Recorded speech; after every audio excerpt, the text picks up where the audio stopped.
പാലക്കാട് കൊല്ലങ്കോട് സ്വദേശി നിമിഷപ്രിയയുടെ വധശിക്ഷ സംബന്ധമായിക്കൊണ്ടുള്ള ചർച്ചകൾ കേരളത്തിൽ അങ്ങോളം ഇങ്ങോളം നടന്നുകൊണ്ടിരിക്കുന്നുണ്ട്. അതിന് അനുകൂലമായിക്കൊണ്ടും പ്രതികൂലമായിക്കൊണ്ടും എങ്ങനെയെങ്കിലും നിമിഷപ്രിയയെ രക്ഷിച്ചെടുക്കണമെന്നുള്ള ഒരു ഭാഗമുണ്ട്. അതോടൊപ്പം തന്നെ മറ്റൊരു വിഭാഗം ആളുകൾ നിമിഷപ്രിയ കൊലപാതകിയാണ്, അവർ ശിക്ഷ അനുഭവിക്കപ്പെടണം എന്ന് പറയുന്ന മറ്റൊരു വിഭാഗവുമുണ്ട്. നിമിഷപ്രിയയ്ക്ക് അനുകൂലമായിക്കൊണ്ടും പ്രതികൂലമായിക്കൊണ്ടും സംസാരിക്കുന്ന സോഷ്യൽ മീഡിയ അക്കൗണ്ടുകൾ മറ്റു കാര്യങ്ങൾ നാം കണ്ടുകൊണ്ടിരിക്കുകയാണ്. പറയുകയാണെങ്കിൽ കുറേ പറയാനുണ്ട്. ഇവിടെ നിമിഷപ്രിയ വിഷയം പറയുന്നതിന് മുമ്പ് മറ്റൊരു വിഷയമാണ് ഇന്ന് നിങ്ങൾക്ക് മുമ്പിൽ പറയാനുള്ളത്. അത് കഴിഞ്ഞ് നിമിഷപ്രിയ വിഷയത്തിൽ നമുക്ക് ചിലത് പറയാനുണ്ട്. നിങ്ങളിപ്പോൾ കാണുന്ന ഈ വാർത്ത ഈ വർഷം മാർച്ചിലാണ് ഈ വാർത്ത പുറത്തു വന്നത്. മാർച്ച് 2-ാം തീയതിയോ മറ്റോ ആണ് ഈ ഇന്ത്യക്കാരിയായ UP സ്വദേശിയായ ഷഹസാദി ഖാൻ എന്ന് പറയുന്ന ഈ യുവതിയെ UAE-യിൽ വധശിക്ഷയ്ക്ക് വിധേയയാക്കിയത്. അതിൻ്റെ കാരണം ഇവർ ജോലി ചെയ്തിരുന്ന അവരുടെ സ്പോൺസറുടെ ചെറിയ കുട്ടി വധിക്കപ്പെട്ടു എന്നുള്ളതാണ്. ഇവരുടെ കയ്യിൽ നിന്ന് അബദ്ധത്തിൽ വീണ് മരണപ്പെട്ട കുട്ടിയുടെ ഓർമ്മകൾ ആ കുട്ടിയുടെ മാതാപിതാക്കൾക്ക് താങ്ങാവുന്നതിൽ അപ്പുറമായതുകൊണ്ട് ഇവർ വധിക്കപ്പെടണം, വധശിക്ഷയ്ക്ക് വിധേയയാകണം എന്ന് നിർബന്ധം പിടിച്ചുകൊണ്ട് മുന്നോട്ട് പോവുകയും നിയമ നടപടികൾ സ്വീകരിക്കുകയും ചെയ്തു. അതിൻ്റെ ഭാഗമായിക്കൊണ്ട് ഷഹസാദി ഖാൻ എന്ന് പറയുന്ന ഈ യുവതി വധശിക്ഷയ്ക്ക് വിധേയയായി. ഇപ്പോൾ 4 മാസം മറ്റോ ആയിട്ടുള്ളൂ ഈ സ്ത്രീ വധിക്കപ്പെട്ടിട്ട്. ഈ ഷഹസാദി ഖാൻ എന്ന് പറയുന്ന UP സ്വദേശി അവർ വധശിക്ഷയ്ക്ക് വിധേയമാവുന്നതിൻ്റെ തലേ ദിവസം അവരുടെ പിതാവിന് വിളിച്ചിരുന്നു. അവരുടെ പിതാവിനോട് പറഞ്ഞു, എൻ്റെ വധശിക്ഷ നടപ്പിലാക്കുവാൻ വേണ്ടി ജയിൽ അധികൃതർക്ക് കോടതി ഉത്തരവെത്തിയിട്ടുണ്ട്, ഇനി വധശിക്ഷ നടപ്പാക്കുക എന്നുള്ള ഒരു കാര്യം മാത്രമാണുള്ളത്. ആ പിതാവ് ഈ ഫോൺ കോൾ കേട്ട് പൊട്ടിക്കരയുകയല്ലാതെ മറ്റൊന്നിനും ശ്രമിച്ചാലും നടക്കാത്ത ഒരു സാഹചര്യമായിരുന്നു ഇന്ത്യയിലെ തന്നെ കേരളത്തിനെ പോലെയുള്ള മറ്റൊരു സ്റ്റേറ്റായ UP-യിൽ സംഭവിച്ചത്. ആ പിതാവ് ആരുടെയും അടുത്ത് കാലുപിടിക്കുവാനോ ആക്ഷൻ കൗൺസിൽ രൂപീകരിക്കുവാനോ കോടതിയിലേക്ക് ഓടുവാനോ ഒന്നും ശ്രമിച്ചില്ല. കാര്യം ശരീഅത്ത് നിയമപ്രകാരം ഒരാളുടെ മരണത്തിന് ഉത്തരവാദിയായാൽ അത് 2 തരമുണ്ട്. ഇത് മരണപ്പെടാൻ സാഹചര്യം ഈ സ്ത്രീ ആയത് കാരണം കൊണ്ട് അവർ വധശിക്ഷയ്ക്ക് വിധേയയായി. ഇനി ഇങ്ങ് കേരളത്തിലേക്ക് വരാം. നമ്മൾ നേരത്തെ തുടക്കത്തിൽ പറഞ്ഞ നിമിഷപ്രിയ എന്ന് പറയുന്ന കേരളത്തിൻ്റെ സഹോദരി, പാലക്കാട് കൊല്ലങ്കോട് സ്വദേശിനിയായ നിമിഷപ്രിയ യമനിലെ സൻആയിൽ വധശിക്ഷ കാത്ത് കഴിയുകയാണ്. ഈ കഴിഞ്ഞ 16-നായിരുന്നു അവരുടെ വധശിക്ഷ നടപ്പിലാക്കുവാനുള്ള ഡേറ്റ്. എന്നാൽ ചില ആളുകളുടെ ഇടപെടൽ കാരണമായിക്കൊണ്ട് അത് താൽക്കാലികമായിട്ട് നീട്ടിയിട്ടുണ്ട്. മരവിപ്പിച്ചു എന്നുള്ളൊരു വാർത്തയാണ് ആദ്യം വന്നത്. അടുത്തൊരു ഡേറ്റ് വരെ അല്ലെങ്കിൽ ചർച്ചയ്ക്ക് സാവകാശം നൽകുന്ന തരത്തിലാണ് വധശിക്ഷ നീട്ടിയിട്ടുള്ളത്. കേരളത്തിൻ്റെ പല കോണുകളിൽ നിന്ന് പല തരത്തിലുള്ള ചർച്ചകളാണ് ഇത് സംബന്ധമായിക്കൊണ്ട് വന്നുകൊണ്ടിരിക്കുന്നത്. ഈ കഴിഞ്ഞ 16-ാം തീയതി നിമിഷപ്രിയയെ തൂക്കിലേറ്റും എന്ന് പ്രതീക്ഷിച്ചിരുന്ന ആളുകൾ, എന്നാൽ ചില ഇടപെടലുകളുടെ ഭാഗമായിക്കൊണ്ട് അവിടെ ചർച്ചകൾ നടക്കുകയാണ്. അത് മാധ്യമങ്ങൾ വളച്ചൊടിക്കുന്ന ചില കാര്യങ്ങളുടെ ഭാഗമായിക്കൊണ്ട് പല തരത്തിലേക്കും അത് ചെന്നെത്തുന്നുണ്ട് എന്ന് പറഞ്ഞുകൊണ്ട് നമ്മളൊരു വീഡിയോ ചെയ്തിരുന്നു. നമുക്ക് അതിലെ ആ ഒരു പ്രധാന പോയിന്റ് മാത്രം ഒന്ന് കേൾക്കാം. സഹോദരി ഇന്ന് യമനിൽ മരണം കാത്ത് കിടക്കുകയാണ്. ഈ കാര്യങ്ങൾ ഇപ്പോൾ പറയുന്നത് നിമിഷപ്രിയയുടെ കാര്യം വെച്ചുകൊണ്ട് റിപ്പോർട്ടർ ചാനൽ അതുപോലെ തന്നെ മനോരമ ന്യൂസൊക്കെ പലതരത്തിലുള്ള കഥകൾ പ്രചരിപ്പിച്ചുകൊണ്ടിരിക്കുന്നത് കണ്ടു. അതുകൊണ്ടുകൂടിയാണ് ഇത് പറയുന്നത്. ഇപ്പോൾ ഇന്ന് കണ്ട ഒരു കാര്യമാണ് നിമിഷപ്രിയയുടെ ഭർത്താവ് ടോമി തോമസ്. അദ്ദേഹം അത് നമ്മൾ പറഞ്ഞതാണ്, കഴിഞ്ഞ വീഡിയോയിൽ പറഞ്ഞ വിഷയമാണ്. ഇതുപോലെയുള്ള ചില സംസാരങ്ങൾ അത് മറ്റൊരു തലത്തിലേക്കാണ് ഈ കാര്യങ്ങൾ എത്തിക്കുന്നത് എന്ന് നമ്മൾ പറഞ്ഞിരുന്നു. തലാൽ അബ്ദുൽ മഹദി എന്ന് പറയുന്ന നിമിഷപ്രിയ വധിച്ചു കളഞ്ഞ ആളുടെ സഹോദരൻ, അദ്ദേഹം ഓൺലൈൻ മാധ്യമങ്ങളിൽ സോഷ്യൽ മീഡിയയിൽ ഫേസ്ബുക്കിലും അതുപോലെ ട്വിറ്ററിലും ഒക്കെ സജീവമായിട്ടുണ്ട്. അദ്ദേഹം നാം ഇവിടെ നിന്ന് പുറത്തു വിടുന്ന വാർത്തകൾ ഇപ്പോൾ നിങ്ങൾക്കൊക്കെ അറിയാവുന്ന കാര്യമാണ്.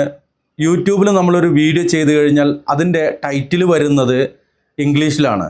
നമ്മൾ മാറ്റിയിട്ടില്ലെങ്കിൽ അത് ഇംഗ്ലീഷിൽ തന്നെയാണ് കിടക്കുക. അതുമാത്രമല്ല, ലോകത്ത് പല ഭാഷയിലേക്ക്, ഇപ്പം ഞാൻ ഇവിടെ മലയാളത്തിൽ സംസാരിച്ചു കൊണ്ടിരിക്കുന്നത്, ഞാൻ പറയുന്നത് മലയാളമാണെങ്കിൽ പോലും ഇംഗ്ലീഷിലേക്കോ അറബിയിലേക്കോ ട്രാൻസ്ലേറ്റ് ചെയ്തുകൊണ്ട് നമുക്ക് ഈ വോയിസ് കേൾക്കാൻ കഴിയും. എൻ്റെ വോയിസ് ആയിട്ടല്ല കേൾക്കുക, ഞാൻ പറയുന്ന കാര്യങ്ങൾ അതേപടി മറ്റൊരു ഭാഷയിലേക്ക് ട്രാൻസ്ലേറ്റ് ആയിട്ട് കേൾക്കാം. അങ്ങനെ ഇരിക്കുന്ന ഈ സാഹചര്യത്തിൽ ചില മാധ്യമങ്ങൾ അവർ നടത്തിയ നിരുത്തരവാദപരമായ എന്ന് പറയാൻ കഴിയില്ല കള്ളത്തരങ്ങൾ, വധിക്കപ്പെട്ട ആ യമനി വളരെ ക്രൂരനാണ് എന്ന് പറഞ്ഞുകൊണ്ട് നിമിഷപ്രിയ ഒരു ട്രാപ്പിൽപ്പെട്ടതാണ്, നിമിഷപ്രിയയുടെ ജീവൻ രക്ഷിക്കണം എന്ന് പറഞ്ഞുകൊണ്ട് ചില മാധ്യമങ്ങൾ റിപ്പോർട്ട് ചെയ്തിരുന്നു. മാപ്രകൾക്ക് അങ്ങനെ ചെയ്തേ പറ്റൂ, അവർക്ക് അതിൻ്റെ ഭാഗമായിക്കൊണ്ട് റീച്ച് ഉണ്ടാവണം. എന്നാൽ ഈ പറയപ്പെട്ട മനോരമ ചാനലിൻ്റെ ഒരു സ്റ്റോറി എടുത്തുകൊണ്ടാണ് തലാലിൻ്റെ സഹോദരൻ ഒരു സ്ക്രീൻഷോട്ട് പുറത്തു വിട്ടിട്ടുണ്ട്. ഒരുപാട് പണം നിക്ഷേപിക്കുന്നതിനാൽ നിമിഷപ്രിയ അവിടെ തന്നെ നിൽക്കാൻ തീരുമാനിച്ചു. അവരുടെ ഭർത്താവും മകളും നാട്ടിലേക്ക് പോരുകയും ചെയ്തു. ബിസിനസ് പങ്കാളി എന്ന രീതിയിൽ നല്ല രീതിയിലായിരുന്നു ആദ്യകാലത്ത് തലാലിൻ്റെ പെരുമാറ്റം. എന്നാൽ പതിയെ അതിന് മാറ്റം വന്നു. നിമിഷപ്രിയയെ ഉപദ്രവിക്കാൻ തുടങ്ങി. നിമിഷപ്രിയ ഭാര്യയാണെന്നാണ് അയാൾ പലരോടും പറഞ്ഞത്. അവരുടെ പാസ്പോർട്ടും മറ്റു രേഖകളും കൈവശപ്പെടുത്തി. ക്ലിനിക്കിലെ വരുമാനം മുഴുവൻ എടുത്തു. നാട്ടിലുള്ള കുടുംബത്തോട് സംസാരിക്കാൻ പോലും അനുവദിച്ചിരുന്നില്ല. തലാൽ മോശമായി പെരുമാറുന്നെന്ന് 2016 നിമിഷപ്രിയ പോലീസിൽ പരാതി നൽകി. ജയിലിലായ തലാൽ പുറത്തിറങ്ങിയ ശേഷം കൂടുതൽ ഉപദ്രവകാരിയായി. താൻ ഭാര്യയാണെന്ന് തലാൽ പലരെയും വിശ്വസിപ്പിച്ചെന്നും വ്യാജ വിവാഹ സർട്ടിഫിക്കറ്റ് ഉണ്ടാക്കിയെന്നും നിമിഷപ്രിയ കോടതിയിൽ പറഞ്ഞിരുന്നു. പിന്നീട് ഭീഷണിപ്പെടുത്തി മതാചാരപ്രകാരം വിവാഹം നടത്തി ക്ലിനിക്ക് തുടങ്ങാൻ സഹായിച്ചെങ്കിലും വരുമാനം മുഴുവൻ തലാൽ എടുത്തു. തൻ്റെ സ്വർണ്ണാഭരണങ്ങൾ തട്ടിയെടുത്തു വിറ്റെന്നും നിമിഷ കോടതിയെ അറിയിച്ചിരുന്നു. ഈ കാര്യങ്ങൾ ഇവരിവിടെ ഇരുന്ന് മെനയുന്നതാണ്. ഈയിടയ്ക്ക് നവാസ് ജാനെ എന്ന് പറയുന്ന ഒരു സുഹൃത്ത്, അദ്ദേഹത്തിൻ്റെ പേരിൽ വ്യാജ ആരോപണം നടത്തിയ ഒരു റിപ്പോർട്ടറുണ്ട് മാതൃഭൂമി ന്യൂസിൻ്റെ. അയാളോട് നവാസ് ജാനെ വിളിച്ച് ചോദിക്കുമ്പോൾ അയാൾക്കൊന്നും അറിയില്ല. അയാൾ ഈ നവാസ് ജാനയുടെ ഒരു റിപ്പോർട്ടോ അല്ലെങ്കിൽ ഒരു കമൻറ്റോ പോസ്റ്റോ ഒന്നും കാണാതെ അയാളുടെ ഭാവനയ്ക്ക് ചില കാര്യങ്ങൾ എഴുതുന്നു. നവാസ് ജാനെ പ്രതിക്കൂട്ടിലാവുന്ന വിധത്തിൽ വാർത്ത കൊടുക്കുന്നു. പിന്നീട് അവർ സംസാരിക്കുമ്പോഴാണ് നമുക്കതിൻ്റെ യാഥാർത്ഥ്യം മനസ്സിലാവുന്നത്. ഇതേപോലെ ഇതിപ്പോൾ മനോരമ ന്യൂസിൻ്റെ ഒരു സ്റ്റോറിയാണ്. ഇത് പോലെ തന്നെ ഒരു ന്യൂസ് അല്ലെങ്കിൽ ഒരു സ്റ്റോറി റിപ്പോർട്ടർ ചാനലിലും വായിച്ചിട്ടുണ്ടായിരുന്നു. ഇവർ ഇങ്ങനെ കൊടുക്കുന്ന, മലയാളത്തിലാണ് എഴുതുന്നതെങ്കിലും മലയാളികളെ പഠിപ്പിക്കാനാണിത് എഴുതി കൂട്ടുന്നതെങ്കിലും ഇത് മറ്റു ഭാഷയിലേക്ക് ട്രാൻസ്ലേറ്റ് ചെയ്തുകൊണ്ട് അവരവിടെ വായിച്ചുകൊണ്ടിരിക്കുന്നുണ്ട്. ഇതുപോലെയുള്ള കാര്യങ്ങൾ, ഇത് തന്നെയായിരുന്നു എൻ്റെ ആദ്യത്തെ വീഡിയോ. നിങ്ങൾക്ക് കണ്ടാൽ മനസ്സിലാക്കാൻ കഴിയും. ആ വീഡിയോയിൽ പറഞ്ഞിട്ടുണ്ടായിരുന്നത് നിമിഷപ്രിയ രക്ഷപ്പെടുകയാണെങ്കിൽ രക്ഷപ്പെടട്ടെ, നിമിഷപ്രിയ വധിക്കപ്പെട്ടേ അടങ്ങൂ എന്ന ഒരു പക്ഷക്കാരനല്ല ഞാൻ. എന്നാൽ ഈ പറയപ്പെട്ട ആളുകൾ സോഷ്യൽ മീഡിയകളിലൂടെയും മറ്റു ദൃശ്യമാധ്യമങ്ങളിലൂടെയും ഇതുപോലെ ചില വാർത്തകൾ, ചില കാര്യങ്ങൾ ഇങ്ങനെ എഴുതി ചേർക്കുമ്പോൾ, നിറം പിടിപ്പിക്കുമ്പോൾ, ചിത്രരചന നടത്തുമ്പോൾ അത് നിമിഷപ്രിയയ്ക്ക് തന്നെയാണ് വിലങ്ങുതടിയാവുക. അവരുടെ മോചനത്തിന് അത് വിലങ്ങുതടിയാവും. ഇനി നിമിഷപ്രിയയുടെ മോചനത്തിന് തടസ്സം നിൽക്കുന്നത് ഒരാളാണെന്ന് പറഞ്ഞു. അത് തലാലിൻ്റെ സഹോദരനാണെന്ന് പറഞ്ഞു. ഈ തലാലിൻ്റെ സഹോദരൻ്റെ മകൻ വധിക്കപ്പെട്ടവനാണ്. തലാലിൻ്റെ സഹോദരൻ്റെ മകൻ വധിക്കപ്പെട്ടത് ആ നാട്ടുകാരൻ തന്നെയായ മറ്റൊരാളുടെ കൈകളാൽ അബദ്ധത്തിൽ വധിക്കപ്പെടുകയാണ് ചെയ്തത്. ആ കൊലപാതകിക്ക് തലാലിൻ്റെ സഹോദരൻ മാപ്പ് കൊടുത്തിട്ടുണ്ടായിരുന്നു. ഒരു രൂപ പോലും വാങ്ങാതെ, ഒരു ഹലാല പോലും വാങ്ങാതെ നിരുപാധികം മാപ്പ് കൊടുക്കുകയാണ് ചെയ്തത്. കാര്യം അത് അറിയാതെ സംഭവിച്ച ഒരു കൊലപാതകമായിരുന്നു. മനഃപൂർവ്വം കരുതിക്കൂട്ടി കൊന്ന് കഷ്ണം വെട്ടുന്ന ഒരവസ്ഥയിലല്ലായിരുന്നു. അപ്പോൾ ഇവിടെ മനസ്സിലാക്കേണ്ടത്, ഇപ്പോൾ ഞാൻ ഒരാളെ കൊല്ലുകയാണെങ്കിൽ എനിക്ക് ഇന്ത്യൻ ശിക്ഷാ നിയമം നൽകുന്ന ഏറ്റവും വലിയ ശിക്ഷ എന്താണോ അത് ലഭിക്കണം എന്നുള്ളതാണ്. മറ്റെല്ലാവരും, എൻ്റെ കുടുംബത്തിന് അതിന് മറിച്ച് ചിന്തിക്കാൻ അവകാശമുണ്ട്. കാര്യം ഇപ്പോൾ എൻ്റെ ഭാര്യയും മക്കളും എൻ്റെ ഉമ്മയും ബാപ്പയും ഒക്കെ ഞാൻ കൊല ചെയ്യപ്പെടണമെന്നോ കാലാകാലം ജയിലിൽ നരയിക്കണമെന്നോ ആഗ്രഹിക്കുന്നവരാവില്ല. എന്നാൽ പുറത്തുള്ള ആളുകൾക്ക് എന്നോടുള്ള അനുഭാവം എന്നതിനപ്പുറമായിക്കൊണ്ട് ഞാൻ ചെയ്ത കുറ്റകൃത്യം, ആ കുറ്റകൃത്യത്തിന് ഞാൻ ശിക്ഷിക്കപ്പെടണം എന്ന് തന്നെയാണ്, അല്ലേ? അത് ക്യാപിറ്റൽ പണിഷ്മെൻ്റായ നമ്മുടെ നാട്ടിലെ തൂക്കിലേറ്റുകയോ അല്ലെങ്കിൽ ഡബിൾ ലൈഫ് 2 ജീവപര്യന്തമോ അല്ലെങ്കിൽ 1 ജീവപര്യന്തമെങ്കിലും അപൂർവങ്ങളിൽ അപൂർവമാണെങ്കിലാണ് നമ്മുടെ നാട്ടിലൊക്കെ വധശിക്ഷ വിധിക്കാറുള്ളത്. ഇന്ന് എത്രയോ വധശിക്ഷ വിധിക്കപ്പെട്ട് കണ്ടംപ്റ്റ് സെല്ലിൽ കിടക്കുന്ന ആളുകളുണ്ട്. അത് വധശിക്ഷ നടപ്പാക്കൂല, എന്നാൽ അവരെ പുറത്തു വിടൂല, ആ ഒരു അവസ്ഥയിൽ. എന്നാൽ ഇസ്ലാമിക ശരീഅത്തിൽ 2 ഓപ്ഷൻ ഉണ്ട്. ഒന്ന്, ക്യാപിറ്റൽ പണിഷ്മെൻറ്റ് വിധിക്കപ്പെട്ട് കഴിഞ്ഞാൽ അത് നടപ്പിലാക്കുക എന്നുള്ളത്. ഈ മുൻപ് വധിക്കപ്പെട്ട ഇരയുടെ കുടുംബാംഗങ്ങൾക്ക്, കൊലപാതകയ്ക്ക് മാപ്പ് കൊടുക്കുക എന്നുള്ളൊരു ഓപ്ഷൻ കൂടി ഇസ്ലാമിക ശരീഅത്തിലുണ്ട്. ആ ഓപ്ഷൻ വെച്ചുകൊണ്ട് അവർക്ക് വേണമെങ്കിൽ വലിയൊരു തുക, ഭീമമായ തുക പ്രതിയിൽ നിന്ന്, കൊലയാളിയിൽ നിന്ന് സ്വീകരിച്ചുകൊണ്ട് രക്ഷപ്പെടാം. അല്ലാത്ത പക്ഷം നിരുപാധികം, ഇപ്പം തലാലിൻ്റെ സഹോദരൻ അയാളുടെ മകനെ കൊന്നിട്ട് പോലും നിരുപാധികം വെറുതെ വിട്ട അതുപോലെയും ഉണ്ട്. ഈ 2 ഓപ്ഷനും ഇത് ഇസ്ലാമിക ശരീഅത്തിൽ മാത്രമാണ് ഉള്ളത് എന്നുള്ളതാണ് എൻ്റെ ഒരു അഭിപ്രായം. ഇനി ഇവിടെ 2017 നിമിഷപ്രിയ തലാലിനെ വധിക്കുന്നത്. അത് മാരകമായ മയക്കുമരുന്ന് ഓവർഡോസിൽ നൽകി അതിനുശേഷം വധിക്കപ്പെട്ട, മരണപ്പെട്ട തലാലിനെ കഷ്ണങ്ങളായി 110 കഷ്ണങ്ങളാക്കി വെട്ടിമുറിച്ച് കീറിക്കൊണ്ട് അത് പോളിത്തീൻ കവറിലാക്കി ജലസംഭരണിയിൽ, അത് പ്രത്യേകം നോട്ട് ചെയ്യേണ്ടതുണ്ട്. ഈ ഇടയ്ക്ക് ശ്രീജിത്ത് പണിക്കർ എന്നൊരു നിരീക്ഷകനുണ്ട്. അയാൾ ഇടയ്ക്കിടയ്ക്ക് ചാനലുകളിൽ ഇരുന്ന് ഇങ്ങനെ നിരീക്ഷിക്കാറുണ്ട്. അയാൾ പറഞ്ഞത്, ഞാൻ നിമിഷപ്രിയക്കൊപ്പമല്ല എന്നുള്ളതാണ്. വളരെ പച്ചയ്ക്ക് പറഞ്ഞിട്ടുണ്ട്. ഒരു സംഘപരിവാർ അനുകൂലി കൂടിയാണ് അയാൾ. അതിൻ്റെ കാര്യം മറ്റൊന്നുമല്ല. ഇതിൽ ഇപ്പോൾ ഈ ഇടയ്ക്ക് 1-2 ആളുകൾ വിളിച്ച് പറയുകയുണ്ടായി, എന്തുകൊണ്ടാണ് നിങ്ങൾ കാന്തപുരം AP അബൂബക്കർ മുസ്ലിയാർ ഈ വിഷയത്തിൽ ഇടപെട്ടിട്ട് നിങ്ങൾ അതിനെക്കുറിച്ചൊന്നും പറയാത്തതെന്ന്. കാന്തപുരം AP അബൂബക്കർ മുസ്ലിയാർ ഈ വിഷയത്തിൽ ഇടപെട്ടിട്ടുണ്ട്. അത് ഒരു നയതന്ത്ര ചർച്ചയൊന്നുമല്ല, അല്ലെങ്കിൽ ആ ഒരു അർത്ഥത്തിലല്ല. അദ്ദേഹത്തിൻ്റെ പരിചയക്കാരൻ കൂടിയായ, അദ്ദേഹത്തിൻ്റെ മർക്കസ് നോളജ് സിറ്റിയുടെ ഉദ്ഘാടനത്തിനൊക്കെ വന്ന ഷേഖ് ഹബീബ് ഉമർ ബിനു ഹാഫിസ് എന്ന് പറയുന്ന വലിയൊരു പേരാണ്, നമുക്ക് ഷേഖ് ഹബീബ് എന്ന് പറയാം. അദ്ദേഹത്തിൻ്റെ ഒരു ബന്ധത്തിൻ്റെ ഭാഗമായിക്കൊണ്ട് കാന്തപുരം AP അബൂബക്കർ മുസ്ലിയാർ ഷേഖ് ഹബീബിന് വിളിക്കുകയും, യമനിലെ മതനേതാവാണ്, ഒരു പുരോഹിതനാണ് അദ്ദേഹം, അദ്ദേഹവുമായിട്ട് വിളിക്കുകയും ഈ ഒരു വിഷയത്തിൽ ഒരു ചർച്ച നടത്തുവാൻ ഇറങ്ങണം എന്ന് പറഞ്ഞതിൻ്റെ അടിസ്ഥാനത്തിൽ തലാലിൻ്റെ അകന്നൊരു ബന്ധുവുമായിട്ട് സംസാരിച്ചതിൻ്റെ ഭാഗമായിക്കൊണ്ടും, അതുപോലെ അവിടെയുള്ള സുപ്രീം കൗൺസിൽ അംഗവുമായിട്ടൊക്കെ സംസാരിച്ചതിൻ്റെ ഭാഗമായിക്കൊണ്ടാണ് വധശിക്ഷ ഒന്ന് നീട്ടിവെച്ചിട്ടുള്ളത്. അത് എന്നൊക്കെയെന്നില്ല, താൽക്കാലികമായിട്ട് നീട്ടിവെച്ചിട്ടുണ്ട്. ഇവിടെ പ്രത്യേകം നോട്ട് ചെയ്യേണ്ട 1-2 കാര്യങ്ങളുണ്ട്. യമനിലെ ഔദ്യോഗിക സർക്കാരല്ല ഈ സൻആ പ്രദേശത്ത് ഉള്ളത്. ഹൂതി വിമതരുടെ ആ ഒരു അധീനതയിലുള്ള ഒരു ഏരിയയാണ്. ഈ വധശിക്ഷ നിർത്തലാക്കുവാൻ സർക്കാരിനോ അല്ലെങ്കിൽ ഏതൊരു മേലധ്യക്ഷനോ മതമേലധ്യക്ഷനോ കഴിയില്ല. അതിനു വേണ്ടിയിട്ട് വധിക്കപ്പെട്ട തലാലിൻ്റെ കുടുംബത്തെ ആ ഒരു ചർച്ചയിലേക്ക് എത്തിക്കുക, അവർ സമ്മതിക്കുകയാണെങ്കിൽ അതിൽ നിന്ന് പിന്മാറുക, വധശിക്ഷയിൽ നിന്ന് പിന്മാറുക എന്നുള്ള ഒരു കാര്യം മാത്രമാണുള്ളത്. എന്നാൽ ഈ പറയപ്പെട്ട തലാലിൻ്റെ കുടുംബത്തെ ഭീഷണിപ്പെടുത്തിയോ പ്രലോഭിപ്പിച്ചോ ഒന്നും അതിന് മുതിരാൻ പാടില്ല എന്നുള്ളതാണ്. അവിടെ ശരീഅത്ത് നിയമപ്രകാരം വധശിക്ഷയ്ക്ക് വിധിക്കപ്പെട്ടു. ഇനി വധശിക്ഷ നടപ്പാക്കുക എന്നുള്ള ഒരു കാര്യവും കുടുംബം നിരുപാധികം മാപ്പ് നൽകുക എന്നുള്ളൊരു കാര്യവുമാണുള്ളത്. കുടുംബം നിരുപാധികം മാപ്പ് നൽകുക എന്ന് പറഞ്ഞാൽ 2 തരത്തിൽ കൊടുക്കാം. ഒന്ന്, ദയാപണം വാങ്ങിക്കൊണ്ട് നൽകാം, അല്ലെങ്കിൽ ഞങ്ങൾക്ക് നിൻ്റെ പണമൊന്നും വേണ്ട, നീ ജീവിച്ചോ, ഞങ്ങളുടെ ഔദാര്യം എന്ന നിലയ്ക്ക്, ആ ഒരു നിലയ്ക്കും അവിടെ മാപ്പ് നൽകാം. എന്നാൽ ഇത് 2നും ആ കുടുംബം തയ്യാറല്ല എന്നുള്ളതാണ് തലാലിൻ്റെ, വധിക്കപ്പെട്ട മരണപ്പെട്ട തലാൽ അബ്ദു മഹദിയുടെ സഹോദരൻ പറഞ്ഞിട്ടുള്ളത്. അവർ ആകാശത്ത് നിന്ന് ഇനിയൊരു പ്രവാചകൻ ഇറങ്ങി വന്നാൽ പോലും ഈ തീരുമാനത്തിൽ മാറ്റമില്ല. നിമിഷപ്രിയയുടെ നിങ്ങൾക്ക് കാണാം, നിമിഷപ്രിയയുടെ ശിക്ഷ നടപ്പാക്കുന്നതിൽ ഉറച്ച് തലാലിൻ്റെ കുടുംബം. മലയാളത്തിൽ ഫേസ്ബുക്ക് പോസ്റ്റുമായി സഹോദരൻ, ഞങ്ങൾ ഇതുവരെ ആരെയും കണ്ടിട്ടില്ല, സംസാരിച്ചിട്ടില്ല, വിളിച്ചിട്ടുമില്ല.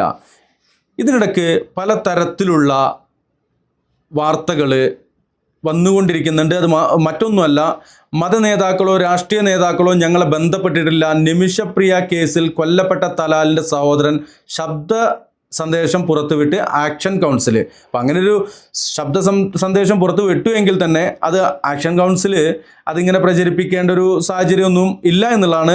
ഏതോ ഇവിടെ പലതരത്തിലുള്ള, അപ്പോൾ ഒരു മലയാളിയുടെ, ഒരു ഫൈസൽ നിയാസ് എന്ന് പറയുന്ന ഒരു മലയാളിയുടെ ഒരു പോസ്റ്റ് ഈ പറയപ്പെട്ട അബ്ദുൽ ഫത്താഹ് മഹ്ദി എന്ന് പറയുന്ന തലാലിൻ്റെ സഹോദരൻ, അദ്ദേഹം അതിന് അറബിയിലുള്ള ഒരു തലക്കെട്ടൊക്കെ കൊടുത്തിട്ടാണ് പുറത്തു വിട്ടിട്ടുള്ളത്. നിമിഷപ്രിയ കുറ്റക്കാരിയല്ലെന്ന് വരുത്താനായി മനോരമ ഇന്നലെ പ്രസിദ്ധീകരിച്ച ഒരു സ്റ്റോറിയും അതിന് ചിലർ നൽകിയ കമൻറ്റുകളുമാണ് ചിത്രങ്ങളിലുള്ളത്. അതായത് അബ്ദുൽ ഫത്താഹ് പുറത്തുവിട്ട കുറച്ച് സ്ക്രീൻഷോട്ടുകൾ അതടക്കമാണ് ഈ മലയാളിയുടെ ഒരു പോസ്റ്റ് വന്നിട്ടുള്ളത്. ഇത് വീണ്ടും എടുത്തിട്ട് അബ്ദുൽ ഫത്താഹ് എന്ന് പറയുന്ന തലാലിൻ്റെ സഹോദരൻ പോസ്റ്റ് ചെയ്തിരിക്കുകയാണ്, അല്ലെങ്കിൽ ഷെയർ ചെയ്തിരിക്കുകയാണ്. കൊല്ലപ്പെട്ട തലാലിനെ കുറ്റപ്പെടുത്തുകയും തെളിവുകളില്ലാതെ ഇത്തരം പ്രചാരണം നടത്തുന്നതുമാണ് അദ്ദേഹത്തിൻ്റെ കുടുംബത്തെ ചൊടിപ്പിക്കുന്നത്. മലയാള മാധ്യമങ്ങൾ അവർ കൃത്യമായി പിന്തുടരുന്നുണ്ട്. തലാലിൻ്റെ സഹോദരൻ്റെ ഫേസ്ബുക്ക് പേജിൽ പിന്നിലേക്ക് പോയി നോക്കിയാൽ അറിയാം അവർ കഴിഞ്ഞ 9 വർഷത്തോളമായി ഇക്കാര്യത്തിൽ എടുക്കുന്ന നിലപാട് എന്നൊക്കെ പറഞ്ഞുകൊണ്ടൊരു മലയാളി ചെയ്ത പോസ്റ്റ്. അത് തലാലിൻ്റെ കുടുംബം അല്ലെങ്കിൽ അദ്ദേഹത്തിൻ്റെ സഹോദരൻ അബ്ദുൽ ഫത്താഹ് എന്ന് പറയുന്ന സഹോദരനാണ് അദ്ദേഹത്തിൻ്റെ ഐഡിയയിൽ ഷെയർ ചെയ്തിട്ടുള്ളത്. ഇനി ഒരു പോസ്റ്റർ നമുക്ക് കാണാം. ഇത് ന്യൂസ് 24ൻ്റെ പോസ്റ്ററാണ്. ഇത് ഷെയർ ചെയ്തിട്ടുള്ളത് ഈ വധിക്കപ്പെട്ട തലാലിൻ്റെ സഹോദരൻ അബ്ദുൽ ഫത്താഹാണ്. ശുഭസൂചന, തലാലിൻ്റെ കുടുംബം ചർച്ചകളോട് സഹകരിച്ച് തുടങ്ങി. സംസാരിക്കുന്നത് സൂഫി പണ്ഡിതൻ എന്ന ഈ മലയാളത്തിലുള്ള പോസ്റ്റാണ് വീണ്ടും അബ്ദുൽ ഫത്താഹ് എടുത്തുകൊണ്ട് ഷെയർ ചെയ്തിട്ടുള്ളത്. അദ്ദേഹം അതിന് അറബിയിൽ ഹെഡിങ് കൊടുത്തിട്ടുണ്ട്. അതിനുശേഷം അദ്ദേഹം മലയാളത്തിലാണ് കൊടുത്തിട്ടുള്ളത്. നിങ്ങൾ വായിച്ചു നോക്കാം. അബ്ദുൽ ഫത്താഹ് മെഹദി എന്നാണ് അദ്ദേഹത്തിൻ്റെ ഫോട്ടോയും അദ്ദേഹത്തിൻ്റെ DP പേരും അടക്കം നിങ്ങൾക്ക് കാണാൻ കഴിയും. ഞങ്ങൾ കുടുംബം ഇതുവരെ ആരെയും കണ്ടിട്ടില്ല, ആരുമായി പോലും സംസാരിച്ചിട്ടില്ല, വിളിച്ചുമില്ല. ഇതുവരെ നമുക്ക് മാധ്യമങ്ങളിലൂടെ മാത്രമേ അറിയാവുന്നതായും ഇതെല്ലാം തെറ്റായ വാർത്തകളും പച്ചക്കളികളും മാത്രമാണെന്നും വ്യക്തമാക്കുന്നു. ഞങ്ങളുടെ നിലപാട് ഇപ്പോഴും അതേപോലെയാണ്. ഞങ്ങൾ കൂടുതൽ ആഗ്രഹിക്കുന്നത് ശിക്ഷയുടെ നടപ്പാക്കലാണ്. ഇത് ഇങ്ങനെ വരുന്നത്, ഇത് അറബിയിൽ എഴുതിയിട്ട് അത് മലയാളത്തിലേക്ക് ട്രാൻസ്ലേറ്റ് ചെയ്തിട്ടാണ് അദ്ദേഹം പോസ്റ്റ് ചെയ്തിട്ടുള്ളത്. ഇതിന് ചുവട്ടിലുള്ളത് ന്യൂസ് 24ൻ്റെ വാർത്തയാണ്. എന്തിനാണ് ഇതുപോലെയുള്ള കാര്യങ്ങൾ ഇതുവരെയും ഇന്ത്യൻ മീഡിയ, പ്രത്യേകിച്ചും കേരള മീഡിയ കുറ്റക്കാരിയായ നിമിഷപ്രിയയെ കുറ്റവാളി എന്നതിന് പകരം ഒരു പാവം എന്ന നിലയ്ക്ക് ചിത്രീകരിക്കുന്നു എന്നൊക്കെ പറഞ്ഞുകൊണ്ട് അദ്ദേഹത്തിൻ്റെ ഇത് ഞാൻ കാണുമ്പോൾ 2 മണിക്കൂർ മുമ്പെയാണ് അദ്ദേഹം പോസ്റ്റ് ചെയ്തിട്ടുള്ളത്. അബ്ദുൽ ഫത്താഹ് മെഹദി എന്ന് പറയുന്ന അദ്ദേഹത്തിൻ്റെ ഐഡിയയിൽ തന്നെയാണ്. ഞങ്ങൾ കുടുംബം ഇതുവരെയും അത് നേരത്തെ വായിച്ചതാണ്. അതിന് ശേഷം നിമിഷപ്രിയയുടെ മോചനത്തിനായി കേന്ദ്ര സർക്കാർ എല്ലാ സഹായവും നൽകുന്നുണ്ട്. കാന്തപുരത്തിൻ്റെ പങ്കിനെക്കുറിച്ച് അറിയില്ല. രൺധീർ ജയ്സ്വാൾ കേന്ദ്ര വിദേശകാര്യ വക്താവ് പറഞ്ഞുകൊണ്ട് ഒരു കാര്യം വന്നിരുന്നു. എന്നാൽ ആക്ഷൻ കൗൺസിലിൻ്റെ ആളുകൾ പറയുന്നത് കാന്തപുരത്തിൻ്റെ ഇടപെടലുകൾ ഇതിൽ ആശാവഹമായിട്ടുണ്ട് എന്നൊക്കെയാണ്.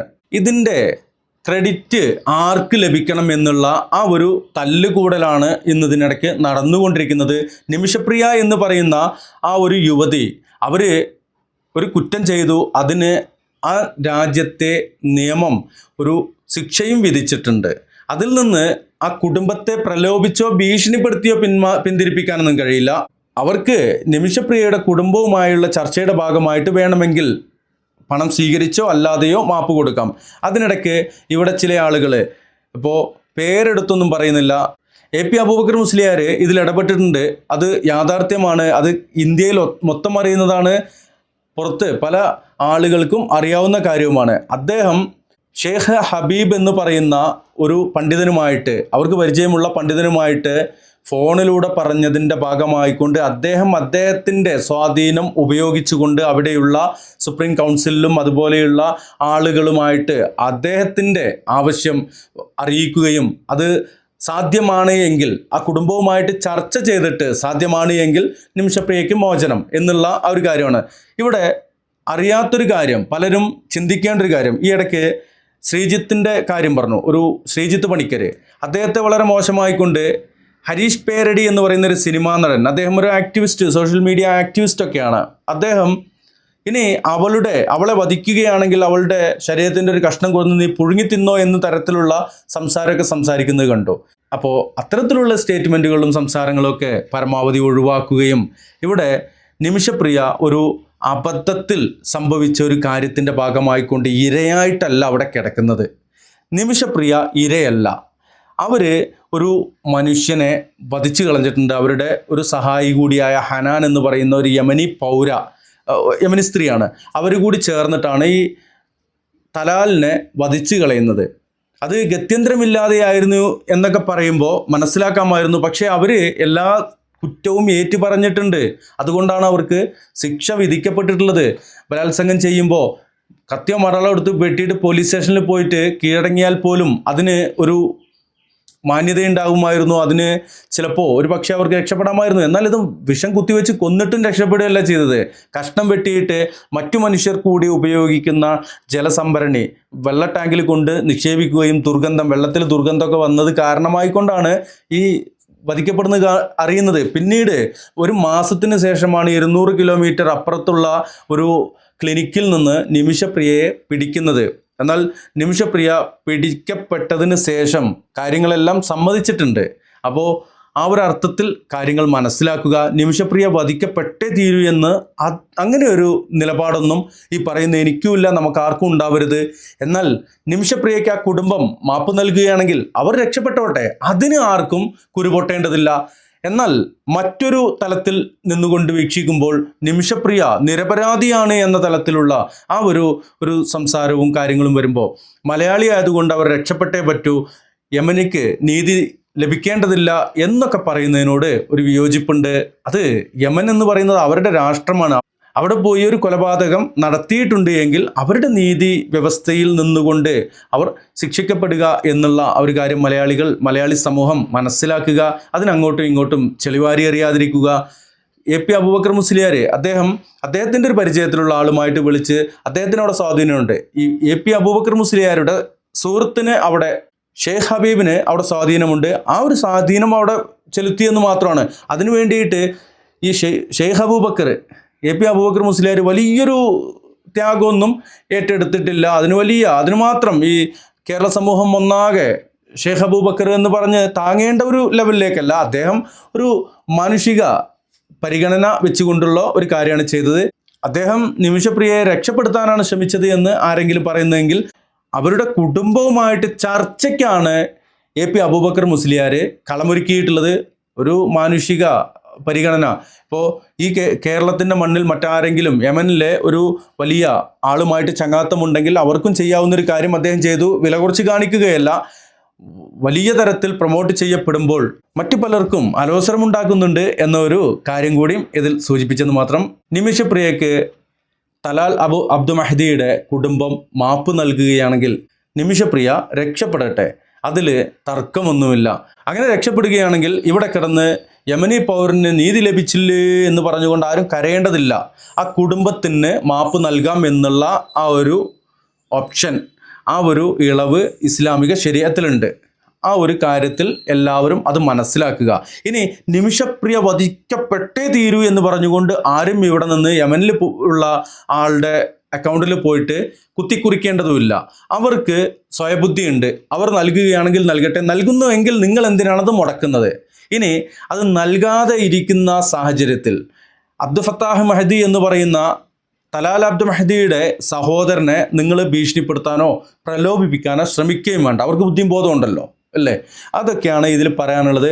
ഇത് അല്ല ഇന്ന് നമ്മുടെ ഏറ്റവും വലിയ പ്രശ്നങ്ങൾ എന്നുള്ളത് മനസ്സിലാക്കുക. മുൻപ് പറഞ്ഞത് ഒരിക്കൽ കൂടി പറയുന്നു. AP അബൂബക്കർ മുസ്ലിയാർ കാന്തപുരത്തെ പോലെ, MA യൂസഫ് അലിയെ പോലെ, അതുപോലെ തന്നെ മുതിർന്ന വലിയ നേതൃത്വങ്ങളൊക്കെ, വലിയ സ്ഥാനങ്ങളിലിരിക്കുന്ന ആളുകളൊക്കെ ഇന്ത്യയിലെ ജയിലുകളിൽ കഴിയുന്ന നിരപരാധികളുണ്ടെങ്കിൽ അവർക്ക് വേണ്ടി കൂടി ഒന്ന് ശബ്ദിക്കുക എന്നുള്ള ഒരു കാര്യം കൂടി പറഞ്ഞുകൊണ്ട് ഈ വീഡിയോ അതിൻ്റെ പിന്നോ സൈനിങ് ഔട്ട്, മൻസൂർ മണ്ണാർക്കാട്.